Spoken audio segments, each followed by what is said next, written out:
Magandang araw po sa ating lahat. Happy Sabbath sa lahat ng mga kapatid at sa lahat ng mga kaibigan.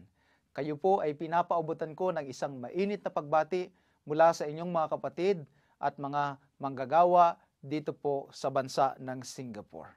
Salamat po ng marami sa ating pamunuan sa pangunguna ni Pastor Parulan at ng ating mga manggagawa sa pagbibigay ng pagkakataon upang tayo ay magkaroon ng pangangaral online na ating pinamagatang Tanging Pag-asa. Pinapupurihan po natin ang ating Panginoong Diyos na binigyan tayo ng kalakasan at pagkakataon at panahon kahit sa gitna ng pandemya upang patuloy nating masuri, mapag-aralan at patuloy tayong lumago sa pamamagitan ng salita ng ating Panginoong Diyos. Sa banal na kasulatan po, sa aklat ng Heneses, simula sa Kapitulo 1, Kapitulo 2, ay ipinakita sa atin ang napakagandang nilikha ng ating Panginoong Diyos. Ang totoo po nito, sabi sa Heneses Kapitulo 1, talatang 31, nang makita ng ating Panginoong Diyos ang lahat ng gawang kanyang nilikha at ginawa, ay sinabi niya, napakabuti. God saw everything that He has created and He declared, it was very good. At ang buhay at ang kasaganaan ay naranasan po ng ating unang mga magulang si Adan at Eva. Kaibigan, ang panukala ng ating Panginoong Diyos, ikaw at ako, at ang buong sangkatauhan ay magkaroon ng kaligayahan, ng kalakasan, ng kalusugan, at ng buhay na walang hanggan. Walang ibang tao, walang ibang nilalang dito sa buong mundo ang may malalim na malasakit sa iyo na nagpapanukala at may nais na guminhawa ka. Walang ibang bagay dito sa sanglibutan ang maaaring magbigay sa iyo ng tunay na kaligayahan, kundi ang ating Panginoong Diyos. Samantala, sa pagpasok ng kasalanan sa aklat ng Heneses Kapitulo 3, nang ang ating mga magulang and in turn tayong lahat ay naniwala sa pangdaraya ng kaaway ng ating Panginoong Diyos, ang kasalanan ay nakaabala sa panukala ng ating Panginoong Diyos na ikaw at ako ay mabuhay ng masaya. Dahilan sa kasalanan, nagpasimulang tumulo ang luha, nagpasimulang makasaksi tayo ng kamatayan, nagsimula tayong makaranas ng kalungkutan, nalaglag ang mga dahon mula sa mga puno at nagkaroon ng napakaraming mga kalamidad.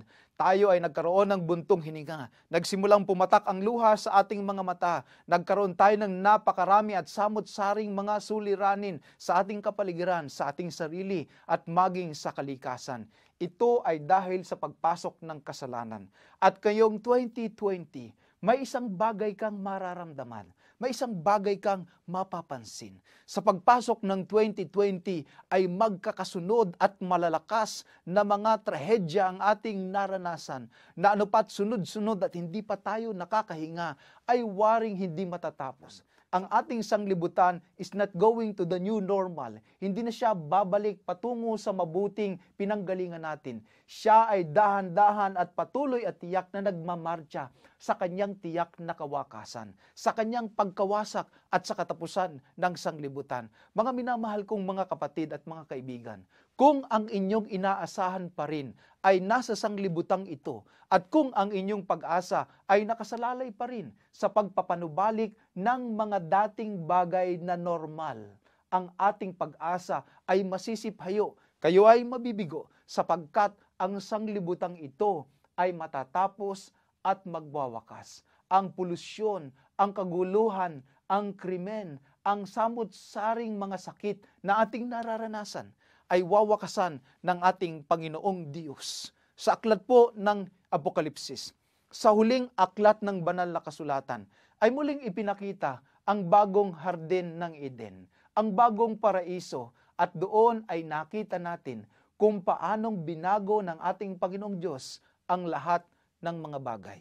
Mula sa aklat ng Heneses na paraiso, at sa mga sumunod na aklat hanggang makarating sa huling aklat ng banal na kasulatan, sa buong gitna nito ay ang pagsusumikap ng ating Panginoong Diyos na ikaw ay maibalik niya sa paraiso, maibalikan niya sa buhay na walang hanggan, maibalikan niya sa kaligayahan, maibalikan niya sa walang kamatayan, maibalikan niya doon sa hardin na nawala sa atin sa pamamagitan ng kasalanan, at maaari tayong makabalik doon sa pamamagitan ng pagsampalataya natin sa ating Panginoong Hesukristo. Ito ay maliwanag na naiintindihan ni Pedro nang sabihin niya sa 2 Pedro 1:19, at kami ay mayroong lalong panatag na salita ng hula, na mabuti ang inyong ginagawa kung ito'y inyong sinusundan, na gaya ng sa isang ilawang lumiliwanag sa isang dakong madilim, hanggang sa pagbubukang liwayway, at ang tala sa umaga ay sumilang sa inyong mga puso. Opo mga minamahal, ang salita ng ating Panginoong Diyos ay maliwanag na nagsabi sa atin ng ating mapalad, maganda at maluwalhating hinaharap. Ito po ay lumiliwanag sa ating mga puso sa gitna ng mga uncertainties, sa gitna ng kadiliman, sa gitna ng ating mga pighasi. Ang ating pag-asa sa buhay na walang hanggan ay lumiliwanag at sumisilang sa ating mga puso. Sa aklat ng Apokalipsis, Kapitulo 21, talatang 1, pinasilip si San Juan sa bagong langit at bagong lupa. At ito po ang kanyang sinabi, nakita ko ang isang bagong langit at ang isang bagong lupa, sapagkat ang unang langit at ang unang lupa ay naparam at ang dagat ay wala na.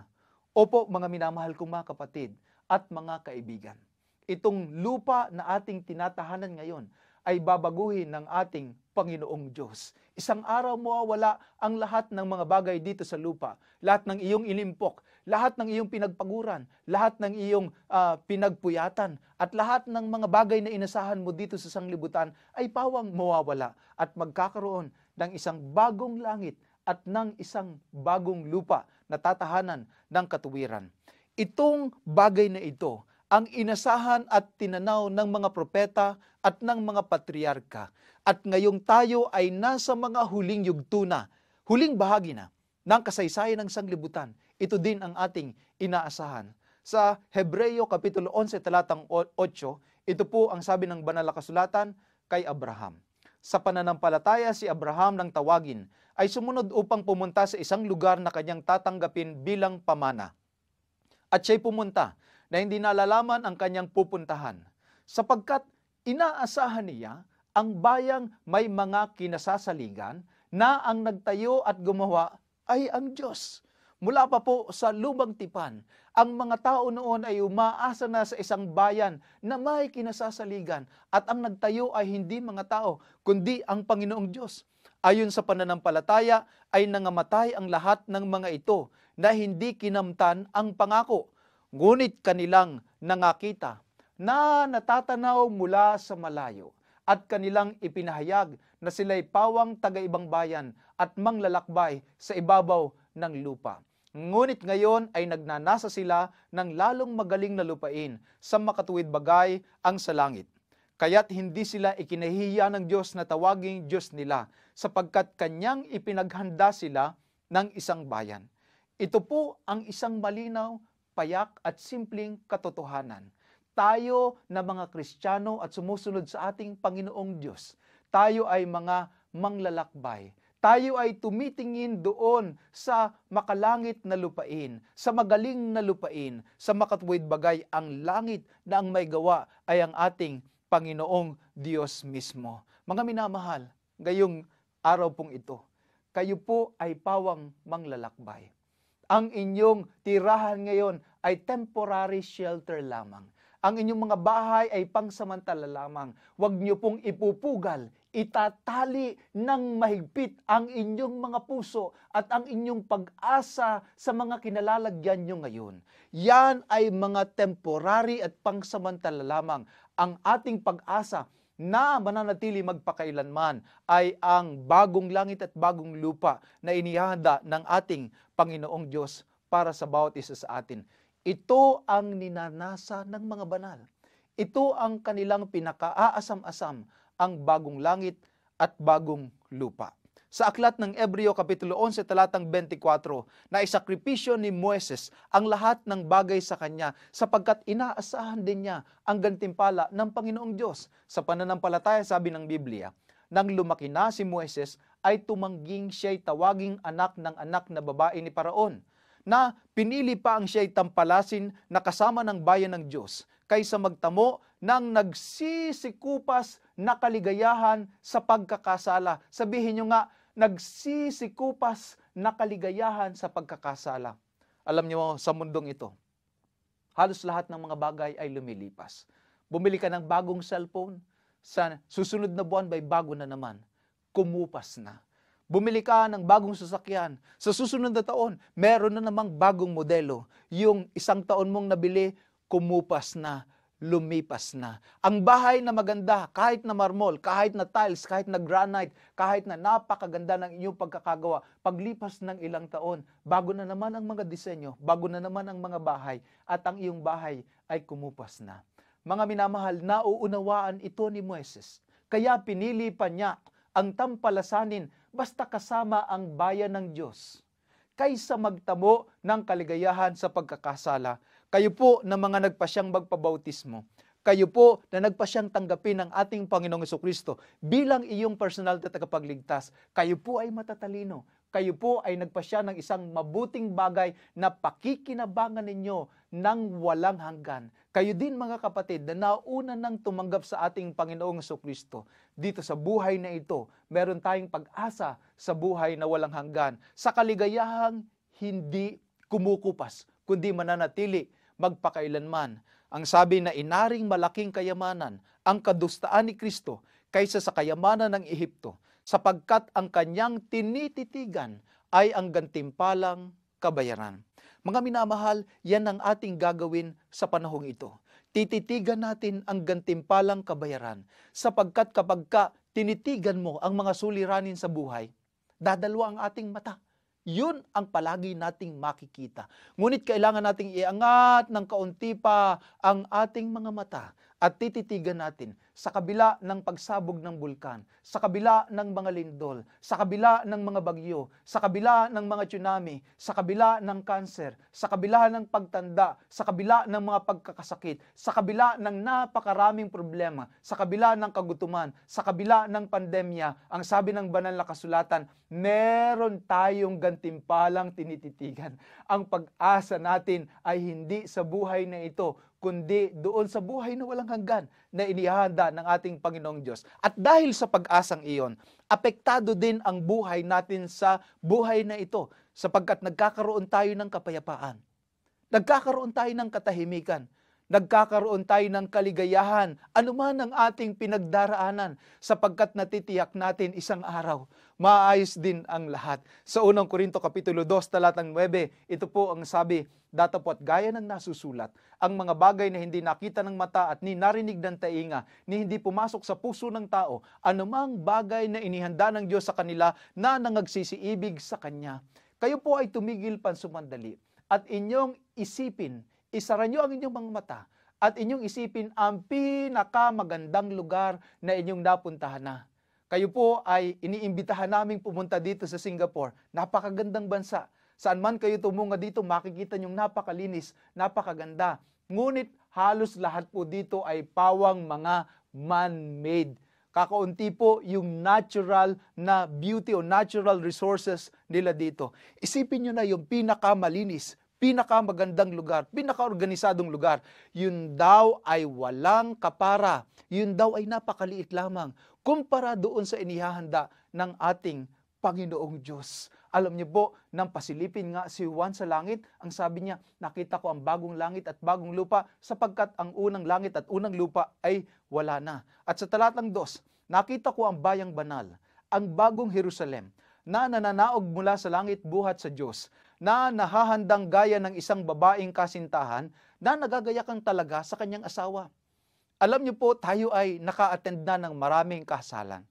At makikita niyo po na talagang yung mga dalagang kinakasal, that's the best and that's the most prettiest and the best time of their life. Sila po ay napakagaganda. Yun daw pong bagong Jerusalem ay nahahandang gaya ng isang babaeng kasintahan na nahahanda at nagagayakan talaga sa kanyang asawa. Napakaganda po. Kapag ka lumakad na yung dalaga doon sa aisle at tumugtog na yung walk hand in hand, ay alam niyo po, ang ating mga puso ay waring nalulusaw sapagkat nakikita natin ang kagandahan ng dalaga at ng okasyon na nangyayari.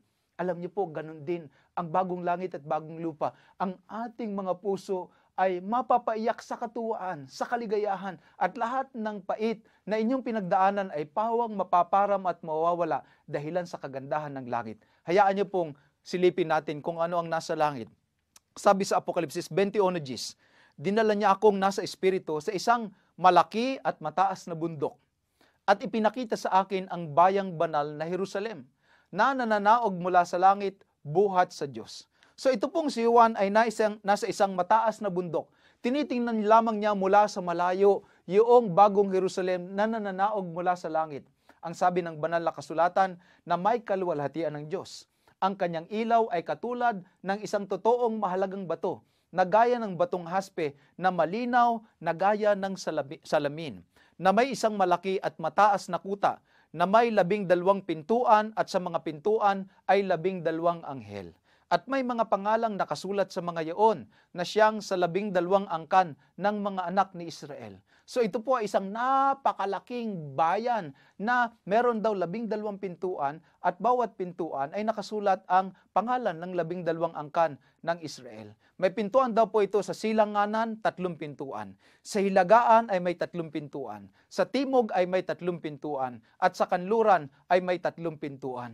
Ang langit ay may access para sa lahat ng bahagi ng sanglibutan. Galing ka man sa kanluran, sa hilaga, sa timog, sa kanluran, ay merong access, nakabukas ang pintuan ng langit para sa iyo, mga minamahal kong mga kaibigan at mga kapatid. Ang langit ay puno ng pintuan sa lahat ng dako ng kanyang malaking building sa malaking kuta, upang ang lahat ng sulok, lahat ng panig ay mayroong access at sila ay makakapasok.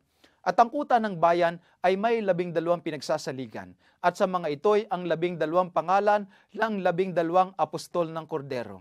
Napansin niyo po ang ina-highlight dito, yung 12 pintuan di umano ay yung tinatawag natin na 12 angkan ng Israel.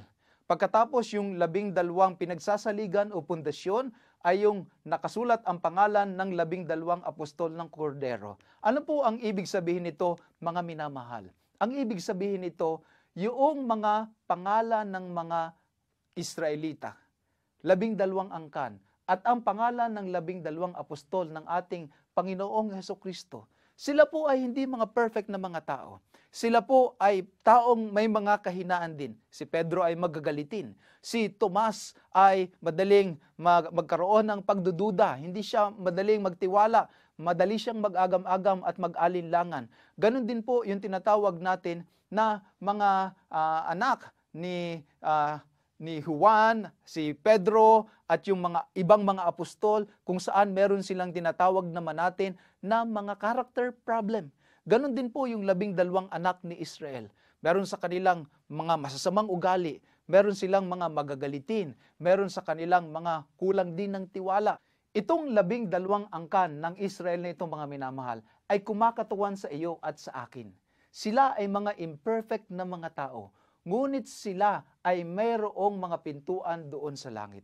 Ano man ang imperfections mo sa araw na ito, ikaw ay may lugar sa langit. Ikaw ay may bahagi sa langit.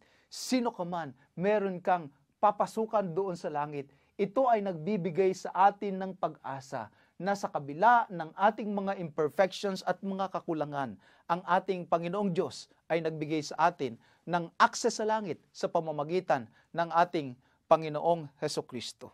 Ang langit daw po, ang malaking bahagi ng kuta niya ay haspe at ang bayan ay dalisay na ginto na katulad ng malinis na bubog. Ang 12 pintuan ay 12 perlas at bawat pinto ay 1 perlas at ang langsangan ng bayan ay dalisay na ginto na gaya ng nag-aaninag na bubog. Ang langit po ay gawa sa dalisay na ginto. Ang kanyang mga pintuan na napakalalaki ay yung tinatawag nating isang buong perlas. Ang langit ay napakahalaga sapagkat ikaw ay mahalaga. Mga minamahal, kung dito sa lupa, hindi kayo pinalad na magkaroon ng malaking mga bahay, magagarang mga bahay. Kung ang bahay nyo ay mas malakas pa ang tulo ng ulan sa loob kaysa sa labas kapag ka umuulan. Kung ang bahay nyo ay dikit-dikit, kung ang bahay nyo ay sapat na upang matulugan, huwag kayong masisiraan ng loob. Sapagkat sa langit na bayan, may lugar kayo na isang bahay na dalisay na ginto. Wala pa pong pinakamayamang tao dito sa mundo ang nagkaroon at nagtayo ng bahay na mansyon na dalisay na ginto, pure gold, sapagkat marahil mananakaw ito or marahil hindi sapat ang kanilang kayamanan upang magpatayo ng isang buong bahay na dalisay na ginto. Alam nyo nga po, sa Inglaterra, sa United Kingdom, alam nyo po, meron doong nakadisplay na isang toilet bowl na ginto. Alam nyo po, napakaraming attempt upang nakawin. At nagkaroon na nga po ng pagtatagumpay ang ilang magnanakaw. It was, I think, last year or the other year, kung saan yung display na yon na usable talaga na toilet bowl na isang ginto ay nanakaw. Imagine niyo po, kung paanong sa bagong langit at bagong lupa ang inyong mansyon ay solid and pure gold, mga minamahal. Pagkatapos, sa Apokalipsis 22:1, ipinakita niya sa akin ang isang ilog ng tubig ng buhay na maningning, na gaya ng bubog, na lumalabas sa luklukan ng Diyos at ng Kordero. Sa gitna ng langsangang yaon at sa dako rito ng ilog at sa ibayo nito, naroon ang punong kahoy ng buhay na namumunga ng 12 iba't ibang mga bunga, na namumunga sa bawat buwan, at ang mga dahon ng punong kahoy ay pampagaling sa mga bansa. Opo, sa bagong langit at bagong lupa, may napakagandang tahanan, ginto.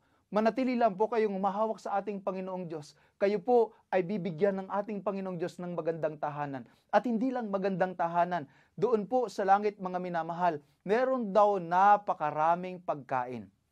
Isipin niyo po, yung isang puno namumunga ng 12 iba't ibang klase. Opo, sa isang puno, pwede niyong pagsamasamahin ang inyong mga paborito marahil doon. Lagay nyo, ito pong punong ito ay pampagaling sa lahat ng mga bansa. So maganda yung bahay mo. Natural, kung maganda naman yung bahay mo, wala ka namang makakain, hindi din maganda. Yung magandang bahay daw po doon, meron daw pong maraming pagkain. At isipin nyo kung langit na ito, yung mga pagkain doon ay mga fresh, matatamis, masasarap, at tunay na kayo ay mabubusog at kayo ay masasatisfied. Mga minamahal, para po sa kagaya namin na hanggang lumaki kami nangungupahan ng bahay. May mga panahong nag-aalala kami ng susunod naming pang-upa sa bahay. May mga panahon po na wala kaming maiupa sa bahay. At may mga panahong kami ay halos pinapalayas na sa inupa naming bahay dahil wala kaming maibayad. Para po sa atin na mga hindi pinagpala ng ating Panginoong Diyos at nagkaroon ng sariling mga bahay, kayo po ay manatiling nananampalataya at nagtitiwala sa ating Panginoong Diyos. Laksan niyo po ang inyong mga loob, sapagkat sa langit na bayan, meron po kayong ginto at mansyon na bahay. Sa atin po na palaging hinahanap ang ating kakainin sa araw-araw, tayo'y naghahanap buhay at nakikipagsapalaran, umuuwi ng gabi dahilan sa paghahanap buhay upang may maihain sa mga hapagkainan, at umalis ng madaling araw upang tiyakin ang inyong asawa at mga anak ay may makakain araw-araw. Manatili po kayo sa ating Panginoong Diyos, sapagkat darating ang araw, hindi niyo na po poproblemahin ang mga pagkain. Kayo po ay bibigyan ng ating Panginoong Diyos na higit pa sa inyong kinakailangan. Ito ang bagong langit at bagong lupa. Hindi niyo na po kailangang magpuyat, hindi niyo na po kailangang mapawisan, hindi niyo na po kailangang magbanat ng inyong mga buto, o di kaya naman talaga subakit ang inyong mga katawan sa paghahanap buhay at kulang pa rin. Sumampalataya kayo sa ating Panginoong Diyos. Sa susunod, kapag siya ay dumating at dadalhin tayo sa langit na bayan, tayo po ay may tiyak na kasaganaan. Sa Isaiah 35 verse 1 ay sinabi din kung ano ang meron sa bagong langit at bagong lupa. Ang ilang at ang tuyong lupa ay sasayang, at ang ilang ay magagalak at mamumulaklak na gaya ng rosa. Karahasan ay hindi na maririnig sa iyong lupain, ni ang kawasakan o kagibaan sa loob ng iyong mga hangganan, kundi tatawagin mo ang iyong makuta ng kaligtasan at ang iyong mga pintuang bayan na kapurihan. Sa bagong langit at bagong lupa daw po, mga minamahal, wala nang mga holdapper, wala nang snatcher, Wala nang riding in tandem. Wala na po doon na aalalahanin tayo na baka tayo ay saktan, baka tayo patayin, baka tayo pagnakawan. Wala na po doong giyera, wala na po doong bomba, wala nang missile, wala na po doong mga kaguluhan, wala na po doon yung tinatawag nating mga patayan, kundi magkakaroon daw po ng kapayapaan at ang mga kuta ay tatawaging kuta ng kaligtasan. Doon sa bagong langit at bagong lupa, tayo ay magkakaroon ng tiyak na kapayapaan. Ngayon ay lagi tayong nag-aalala sa darating na mga giyera, doon sa kasamaan na po pwedeng dumating sa atin, sa kamatayan, ngunit sa bagong langit at bagong lupa. Ito ay mapupuno ng kapayapaan at ng katahimikan at ng kasayahan. Sa Isaiah 11:6, inilarawan din ang bagong langit at bagong lupa. Ang lobo ay tatahang kasama ng kordero, at ang leopardo ay mahigang kasiping ng batang kambing, at ang guya at ang batang leon at ang patabain na magkakasama at papatnubayan sila ng munting bata. At ang baka at ang asno ay makinginain, ang kanilang mga anak ay mahihigang magkakasiping, at ang leon ay kakain ng dayami gaya ng baka. Hindi sila magsisipanakit o magsisipaniraman sa aking buong banal na bundok, sapagkat ang lupa ay mapupuno ng kaalaman ng Panginoon, gaya ng tubig na tumatakip sa dagat. Opo mga minamahal, ang bagong langit at bagong lupa ay lugar kung saan ang tao at ang hayop ay titirang payapa na magkakasama. Hindi po orihinal na panukala ng ating Panginoong Diyos na ang tao ay kakain ng hayop at ang hayop ay kakain ng tao. Ang tao ay mananakit ng hayop at ang hayop ay mananakit ng tao. Nakakabagbag ng damdamin kapag nakikita natin na sinasaktan ang mga hayop. Nakakabagbag ng damdamin kapag nakikita natin kung paano sila nahihirapan at dahil doon sila ay nakakasakit na din ng tao. Mga minamahal, sa bagong langit at bagong lupa, wala na po ang karahasan. Wala na po ang tinatawag nating pagpatay o kaguluhan between human and between animals. Magkakaroon na po ng lubos na kapayapaan and harmony. Sa Aklat ng Pilipos, Kapitulo 3, talatang 20, sapagkat ang ating pagkamamamayan ay nasa langit. Mula doon ay hinihintay naman natin ang tagapagligtas, ang Panginoong Hesukristo, na siyang magbabago ng katawan ng ating pagkamababa upang maging katulad ng katawan ng kanyang kaluwalhatian, ayon sa paggawa na maipagpapasuko niya sa lahat ng mga bagay sa kanya. Sa bagong langit at bagong lupa daw po, ang ating mga katawan ay pawang mababago. Magiging katulad ng kaluwalhatian or ng maluwalhating katawan ng ating Panginoong Hesukristo. Sa Aklat ng Isayas ay binanggit po ang detalye nito sa 35 talatang 5. Kung magkagayoy, madidilat ang mga mata ng bulag at ang mga pakinig ng bingi ay mabubuksan. Kung magkagayoy, lulukso ang pilay na parang usa at ang dila ng pipi ay aawit sapagkat sa ilang ay bubukal ang tubig at magkakailog sa ilang. Magkakatotoo po yung kanta na naririnig natin sa Pilipinas na doon po sa amin, bayan ng San Roque, may nagkatuwaan, 4 na pulubi. Kumanta daw yung pipi, sumayaw daw yung pilay, nakinig daw yung bingi at nanood ang bulag. Yan po ay mangyayari sa bagong langit at bagong lupa sapagkat makakakita ang mga bulag, ang mga pilay ay luluksong parang usa, ang mga pipi ay aawit sapagkat doon ay bubukal ang tubig at bubukal ang kalakasan at ang kasaganaan at ang kalusugan sa bagong langit at bagong lupa, mga minamahal na mga kaibigan at mga kapatid. Alam nyo, dito sa lupa, tayo ay dumaranas ng iba't ibang mga karamdaman. Marami sa atin ay mayroong sakit sa mga katawan, sakit sa mga kasukasuan. Marami sa atin ay pamilyar na sa ospital. At nang dumating nga ang pandemya ng COVID-19, ang ating vulnerabilities, ang ating kahinaan ay na-expose. Ang ating buhay ay saglit lamang. Ang ating buhay at kalusugan ay tunay na hindi natin hawak, kundi hawak ng ating Panginoong Diyos. Mga minamahal, sabi ng banal na kasulatan, may isang araw na darating, may isang lugar na patutunguhan ang mga sumampalataya sa ating Panginoong Diyos, wala na doong pagkakasakit, Wala na doong ICU, wala nang emergency room, wala nang pandemic, wala nang face mask, wala nang face shield, wala na doong buntong hininga, wala na doong mga masasakit na mga katawan. May isang araw na darating na wala nang kapansanan doon at makakakita ang lahat ng mga tao. Sabi ni San Pablo sa unang Korinto 15:51, sinasaysay ko sa inyo ang isang hiwaga. Hindi tayong lahat ay mga tutulog, ngunit tayong lahat ay babaguhin, sapagkat kinakailangan na itong may kasiraan ay magbihis ng walang kasiraan, at itong may kamatayan ay magbihis ng walang kamatayan. Datapwat pagka itong may kasiraan ay mabihisan ng walang kasiraan, at itong may kamatayan ay mabihisan ng walang kamatayan. Kung magkagayon ay mangyayari ang wikang nasusulat, nilamon ng pagtatagumpay ang kamatayan. Salamat sa Diyos na nagbibigay ng pagtatagumpay sa pamamagitan ng ating Panginoong Jesucristo. Opo mga minamahal, isang araw mawawala ang lahat ng sakit sa ating mga katawan. Mawawala ang lahat ng ating mga infirmities, lahat ng ating mga wrinkles, lahat ng mga mapuputing buhok. Isang araw ay hindi ka mapapagod, magkakaroon ka ng kalakasan para po sa inyo na hinawakan ng mahigpit ang inyong mga mahal sa buhay, samantalang sila ay nag-aagaw buhay sa mga ospital, sa mga inyong mga bahay marahil, sa inyo na mga nakakita ng kamatayan sa pamamagitan ng karamdaman, mga mahal sa buhay na biglang nawala sa atin sa pamamagitan ng mga pagkakasakit. Isang araw po na darating, makikita niyo muli sila upang hindi na muling maghiwa-hiwalay. Isang araw po, wala ng pagkakasakit.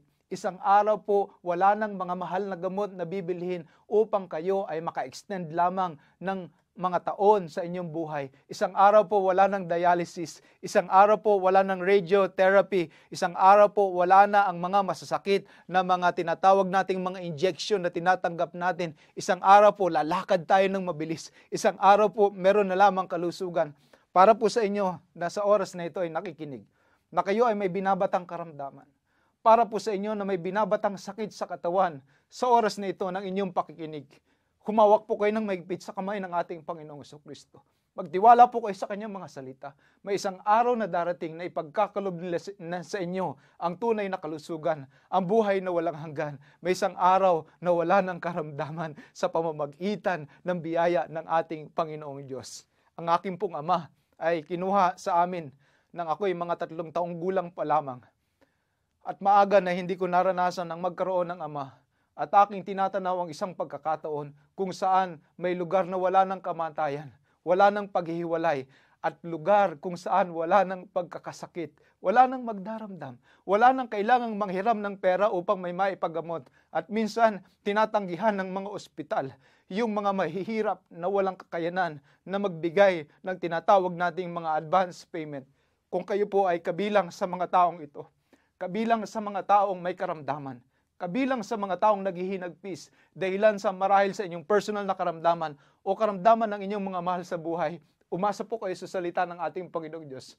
May isang araw na darating, wag po kayong bibitiw sa Kanya, anuman ang sakit, anuman ang hirap, anuman ang hapdi na inyong pinagdaraanan, wag kang bibitiw kay Kristo. Sapagkat may isang araw na darating na paggagalingin Kanya at hindi na magkakaroon muli ng karamdaman at ng kasakitan doon sa langit na bayan.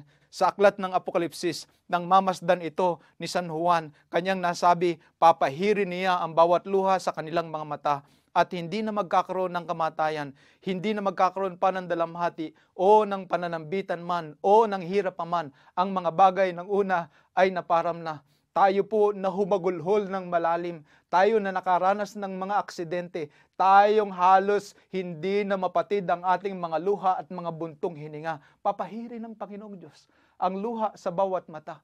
Hindi na po magkakaroon ng kamatayan doon sa langit. Hindi na magkakaroon ng dalamhati. Hindi na magkakaroon ng pananambitan man o ng hirap man. Ang mga bagay na ito ay pawang nagsilipas na. Kabi-kabila ang nararanasan nating mga aksidente at mga sakuna. Sa isang iglap ay po pwedeng mawala sa atin ang ating mga mahal sa buhay. Nakakita na ako ng mga kapatid, mga kaibigan at mga kababayan natin na halos wala nang mailuha. Paus na sa pagsigaw, sa sakit ng loob na kanilang nararanasan sa pagpanaw ng kanilang mga mahal sa buhay, sa hinagpis na ang kanilang mga bagong graduate na mga anak ginahasa at pinatay, mga sanggol na minolestya at sinaktan, saksi tayo sa hirap ng buhay dito sa sanglibutan.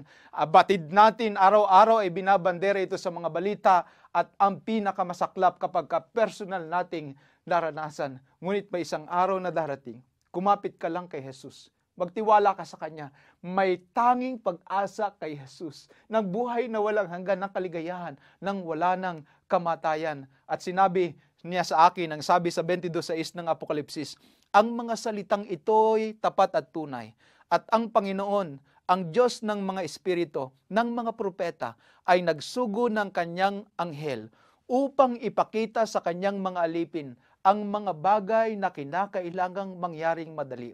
Opo mga minamahal kong mga kaibigan at mga kapatid, ang ating pinag-aaralan sa oras na ito ay isang bagay na tunay, isang bagay na po pwede nating mapanghawakan sapagkat ipinakita ng Panginoong Diyos sa pamamagitan ng mga propeta upang magkaroon tayo ng kaaliwan, magkaroon tayo ng pag-asa.